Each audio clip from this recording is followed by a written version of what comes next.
عام دنوں میں ہمارا جسم شوگر پر چلتا ہے، لیکن اب وہ آپ کی چربی جلا رہا ہے۔ سالوں کے جمع شدہ زہریلے مادے خون سے باہر نکل رہے ہیں، اسی لیے آپ کو سر درد اور تھکاوٹ ہوتی ہے۔ لیکن دوسری طرف ایک روحانی جنگ بھی چل رہی ہے۔ آپ کا نفس جو پورا سال شیطانی چنگل اور دنیاوی لذتوں کا غلام تھا، اب وہ اچانک پابندی پر بغاوت کرتا ہے۔ آپ کو غصہ آتا ہے، چڑچڑاپن ہوتا ہے، کیونکہ نفس اپنی پرانی عادتیں چھوڑنا نہیں چاہتا۔ 11ویں دن سے 20ویں دن تک آپ کا جسم اور نفس دونوں ہتھیار ڈال دیتے ہیں۔ یہاں شروع ہوتا آٹوفیجی کا جادو۔ آپ کا جسم بھوک کی وجہ سے اپنے ہی اندر کے کینسر پیدا کرنے والے بیمار خلیوں کو توڑ کر نئی توانائی بناتا ہے، فاسد حصوں کو مکمل طور پر صاف کرتا ہے، اور معدہ و جگر اپنے زخموں کی مرمت شروع کر دیتے ہیں۔ اور نفسیاتی طور پر سائنس کہتی ہے کہ کسی بھی عادت کو بدلنے کے لیے کم از کم 21 سے 30 دن لگتے ہیں۔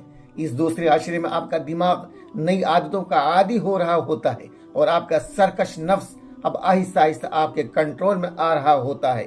آخری 10 دن ایک نیا جنم۔ لیٹسٹ ریسرچ کہتی ہے کہ طویل فاسٹنگ سے پرانے سفید خون کے خلیے مر جاتے ہیں اور جسم بالکل نئے اسٹیم سیلز بناتا ہے۔ آپ کا امیون سسٹم 100% نیا اور ریسیٹ ہو جاتا ہے۔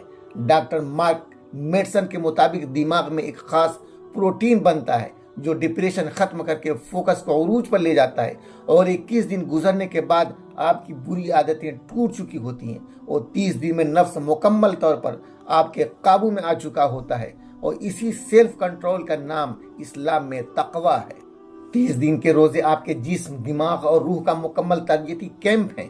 ان 30 دنوں میں جگر صاف ہوتا ہے، آنتوں اور گردوں کو آرام ملتا ہے، اور جسم سے زہریلے مادے خارج ہو جاتے ہیں، موٹاپا اور شوگر کنٹرول میں آتے ہیں۔ یہ 30 دن ایک ایسی مشق ہے جو آپ کی باقی 11 مہینوں کی زندگی سنوار دیتی ہے۔ ہمیں لگتا تھا کہ روزہ صرف بھوکا پیاسا رہنے کا نام ہے، لیکن آج سائنس چیخ چیخ کر بتا رہی ہے یہ تو صرف زندگی بچانے کا نسخہ ہے۔